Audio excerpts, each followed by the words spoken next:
तो देखो बच्चों, आज के लेक्चर में सीखते हैं एक्सोथर्मिक और एंडोथर्मिक रिएक्शन, और इसके बाद हम पढ़ेंगे कोरोजन और रेंसिडिटी। आज का लास्ट लेक्चर होगा।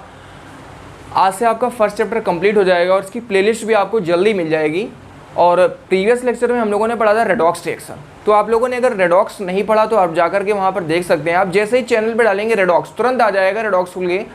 हर एक चैप्टर का, हर एक डेफिनेशन का एक अलग आपका वीडियो होगा। जैसे आप सर्च करेंगे तुरंत आ जाएगा। तो चलिए देखते हैं एक्सोथर्मिक और एंडोथर्मिक रिएक्शन। तो सबसे पहले हम समझते हैं एक्सोथर्मिक रिएक्शन क्या होती हैं। Exothermic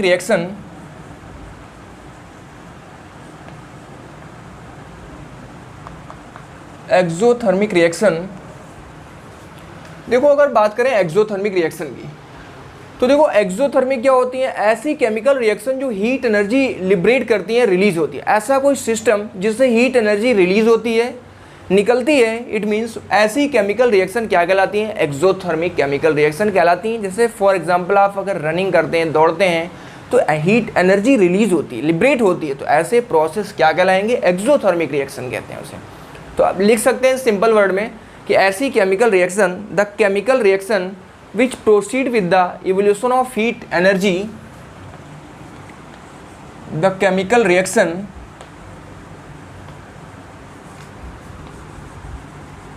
which proceed with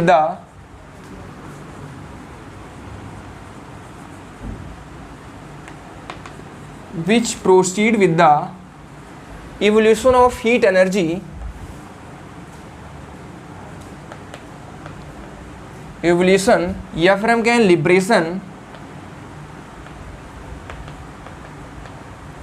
liberation of heat energy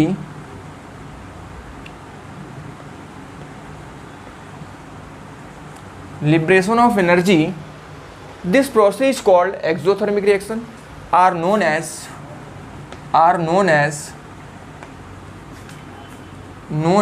exothermic reaction,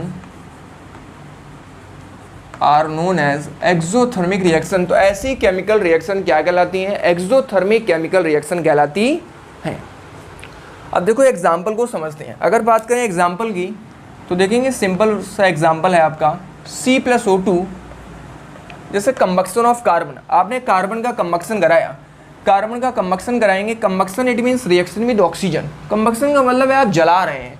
तो कार्बन को जलाएंगे तो किसकी प्रेजेंस में जलाएंगे, ऑक्सीजन की प्रेजेंस में। तो जब जलाएंगे तो प्रोडक्ट क्या बन जाएगा, CO2, कार्बन डाइऑक्साइड का फॉर्मेशन होगा, और यहाँ से कुछ एनर्जी भी रिलीज होगी, सम हीट या एनर्जी इस रिएक्शन से क्या होगी, लिबरेट होगी। तो ऐसी केमिकल रिएक्शन क्या कहलाती हैं, एक्सोथर्मिक केमिकल रिएक्शन कहलाती है। जैसे फॉर एग्जांपल H2+Cl2, बहुत सारे एग्जांपल आप लिख सकते हैं। तो किसका फॉर्मेशन होगा, HCl बनेगा। देखो बैलेंस करेंगे, अगर इस रिएक्शन को बैलेंस करेंगे, रिएक्शन कोई भी लिखें आप, बैलेंस करके लिखी जाती है। Number of hydrogen and chlorine in reactant side is 2, then इधर भी बैलेंस करना है तो आप 2 का मल्टीप्लाई करेंगे। ये साइड रिएक्टेंट होती है, ये प्रोडक्ट होती है, बैलेंस हो गए। नंबर ऑफ एटम्स क्या होगी, इक्वल है। अरे भाई बैलेंस्ड केमिकल इक्वेशन क्या होती है, इस बार क्वेश्चन भी पूछा गया था बोर्ड के एग्जाम में कि what are balanced chemical equation. तो the chemical reaction in which number of atoms are equal on both sides, reactant and product is called balanced equation. तो नंबर ऑफ एटम्स आपको क्या करना है, इक्वल करना है दोनों साइड्स। तो आपने 2 का मल्टीप्लाई कर दिया तो क्या हो गया, इक्वल हो गया। तो ऐसी chemical reaction balanced chemical equation कहलाती हैं। अब देखो एक्सोथर्मिक रिएक्शन की बात कर रहे थे, तो यहाँ से हीट एनर्जी रिलीज हो रही है, प्लस क्या शो करेंगे, हीट। अब देखो प्लस का साइन ये शो कर रहा है, प्लस का साइन का मतलब क्या हो गया, यहाँ से हीट एनर्जी रिलीज हो रही है। अगर कोई भी केमिकल रिएक्शन लिखी गई है, आपको आइडेंटिफाई करना है ये एक्सोथर्मिक है, एंडोथर्मिक है। तो इसके लास्ट में अगर यहाँ पॉजिटिव साइन है, तो ये रिएक्शन कैसी होगी, एक्सोथर्मिक। ये पॉइंट आप याद रखेंगे, बहुत ही इंपॉर्टेंट पॉइंट है ये। अगर कोई 4 केमिकल रिएक्शन लिखी गई है, मान लो इसको इधर, अगर ये पॉजिटिव इधर आएगा तो नेगेटिव हो सकता है, तो भी एक्सोथर्मिक होगी। ये चीज़ आपको ध्यान रखनी है। तो ये केमिकल रिएक्शन कैसी होगी, किस टाइप की रिएक्शन होगी, एक्सोथर्मिक रिएक्शन या एक्सोथर्मिक केमिकल रिएक्शन। इतनी बात समझ आ रही होगी सभी को। अब देखो इसके बाद क्या करेंगे, जैसे आपने पढ़ा था कॉम्बिनेशन का, बहुत ही अच्छा एग्जांपल एनसीईआरटी में दिया गया है, कॉम्बिनेशन रिएक्शन। मैंने आपको बताया भी था कॉम्बिनेशन रिएक्शन क्या होती है। जैसे ए बी से रिएक्ट कर रहा है तो एक प्रोडक्ट क्या बनाएगा, सी बनाएगा, ये तो होगा। सी बनाएगा, तो ऐसी केमिकल रिएक्शन कॉम्बिनेशन कहलाती है। उसका एग्जांपल समझते हैं, जैसे for example calcium oxide. Calcium oxide is also called quick lime, इसे क्विक लाइम भी कहते हैं। Quick lime is added to water, इसमें क्या करेंगे, क्विक लाइम में वाटर ऐड करेंगे। जैसे इसमें वाटर ऐड करेंगे तो ये एक न्यू कंपाउंड का फॉर्मेशन होगा, और वो कंपाउंड क्या होगा, slag lime. Now calcium hydroxide CaOH का होल ट्वाइस, इसका फॉर्मेशन हुआ। देखो CaOH का होल ट्वाइस का फॉर्मेशन हुआ, इसे कैल्शियम हाइड्रोक्साइड बोलेंगे। It is also called slag lime, और इसका दूसरा नेम क्या होता है, स्लैग लाइम कहते हैं इसे बच्चों। स्लैग लाइम मैंने आपको बताया हुआ है, ये फर्स्ट लेक्चर में आपको मिलेगा। आप जैसे ही केमिस्ट्री का चैनल पे डालेंगे कॉम्बिनेशन रिएक्शन, तुरंत आ जाएगा खुल के कॉम्बिनेशन, और आपको वहाँ पर ये रिएक्शन मिलेगी, मैंने बताई हुई है। CO प्लस वाटर, CaOH का होल ट्वाइस, और यहाँ से एनर्जी भी रिलीज होगी। देखो इधर जगह नहीं, मैं इधर लिख देता हूँ, यहाँ से हीट एनर्जी क्या होगी, रिलीज हो रही है। तो ऐसी केमिकल रिएक्शन क्या कहलाती है, एक्सोथर्मिक केमिकल रिएक्शन कहलाती है। तो इतना क्लियर हो गया होगा। और वैसे भी मालूम है कैल्शियम ऑक्साइड क्विक लाइम, और इसमें वाटर ऐड करेंगे तो कैल्शियम हाइड्रोक्साइड बनेगा, और large amount of heat energy यहाँ से लिबरेट होती है। तो ये एक एक्सोथर्मिक का एग्जाम्पल हो जाएगा, और अच्छा एग्जाम्पल है।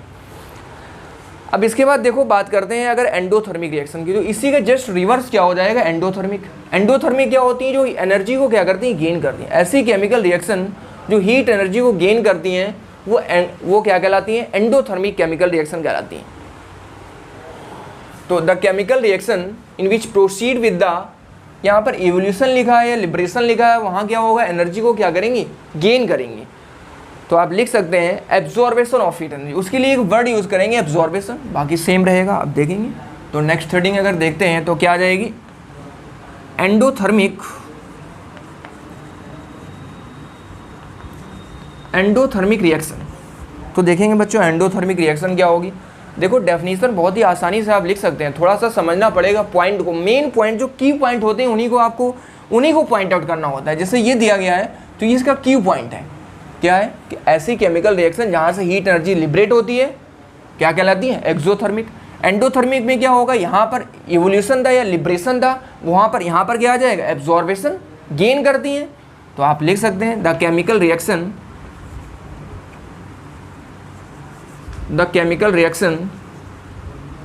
in which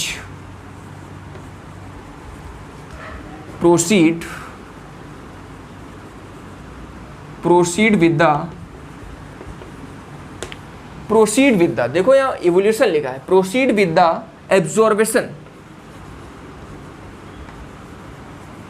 absorption of energy या of heat energy भी लिख सकते हैं, of energy are known as endothermic reaction,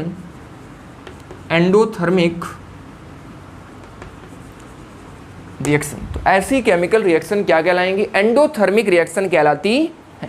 अब देखेंगे इसके एग्जांपल, बहुत ही अच्छे एग्जांपल, जितनी भी डिकम्पोजिशन रिएक्शन होंगी all decomposition reaction are called endothermic reaction. मैंने आपको डिकम्पोजिशन बताया था, अगर आपने वीडियो को नहीं देखा तो आप जाइए और वहाँ पर सर्च करिए, जैसे आप डिकम्पोजिशन डालेंगे तुरंत आ जाएगा, और वहाँ पर आप समझ सकते हैं क्या होता है डिकम्पोजिशन और क्या मतलब होता है। तो यहाँ पर देखेंगे एग्जाम्पल को समझते हैं। अगर मैं बात करूँ कैल्शियम ऑक्साइड की, calcium carbonate CaCO3, calcium carbonate बोलेंगे इसे। इसके और भी बहुत सारे स्पेशल नेम होते हैं। स्पेशल नेम क्या होते हैं, इसे मार्बल भी कहते हैं, लाइमस्टोन भी कहते हैं, चौक भी कहते हैं, ये इसके स्पेशल नेम है। और इसे जब हम हीट करते हैं, अब देखो ये बच्चों यहाँ पर इसे क्या करना पड़ेगा, हीट करना पड़ेगा। आप क्या कर रहे हैं, एनर्जी दे रहे हैं, इसे एनर्जी सप्लाई कर रहे हैं। जैसे एनर्जी सप्लाई करेंगे ये तुरंत क्या हो जाएगा, ब्रेक हो जाएगा। किस में ब्रेक होगा, calcium oxide plus carbon dioxide, CO2 gas भी यहाँ से रिलीज होती है। और ये किसका एग्जाम्पल है, ये डिकम्पोजिशन का एग्जाम्पल है, जो कि कॉम्बिनेशन का जस्ट क्या है, रिवर्स है। तो वहाँ से आप समझ सकते हैं। और मैंने आपको बताया भी है कि जितने भी मेटल के कार्बोनेट होते हैं, अगर उनको हम हीट करते हैं तो अपने रिस्पेक्टिव मेटल ऑक्साइड और CO2 गैस तो मस्ट है रिलीज होगी, क्योंकि कार्बोनेट है, कार्बोनेट होगा तो CO2 कंपलसरी है, सल्फेट होगा SO2 कंपलसरी है, ये तो अंडरस्टूड है।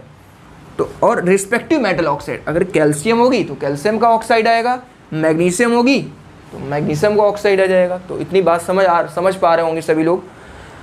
अब देखो और भी एग्जाम्पल ले सकते हैं, जैसे अमोनिया। अगर हम अमोनिया गैस को हीट करते हैं, अमोनिया एक गैस होती है जिसका फार्मूला होता है NH3, आप याद रखेंगे।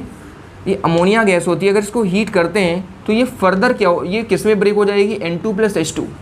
ये N2 और H2 नाइट्रोजन और हाइड्रोजन दोनों गैसेज हैं, और दोनों गैसेज में क्या हो जाती है, ब्रेक हो जाती है। यहाँ पर देखो हीट का साइन भी शो किया गया, ये हीट का सिंबल होता है। अगर आप ये नहीं लिखना शो करना चाहते हैं तो आप लिख भी सकते हैं हीट, आप हीट लिख देंगे तो भी सही होगा। इसे क्या बोलेंगे, अमोनिया। तो आप लिख सकते हैं अमोनिया, ये अमोनिया का फार्मूला हो जाएगा। तो ये भी किसका एग्जाम्पल हो जाएगा, एंडोथर्मिक रिएक्शन का एग्जाम्पल हो जाएगा। इतनी बात समझ आ रही होगी सभी को। तो ठीक है, आज के लेक्चर में इतना ही रखते हैं। अब एक वीडियो मैं और बना दूंगा, उसमें आपको बता दिया जाएगा कि रेंसिडिटी क्या होता है और कोरोजन क्या होता है। छोटा सा वीडियो होगा 5 या 6 मिनट का, तो उसमें आप समझ सकते हैं रेंसिडिटी को और कोरोजन को। तो आज के लेक्चर में इतना ही। Thank you.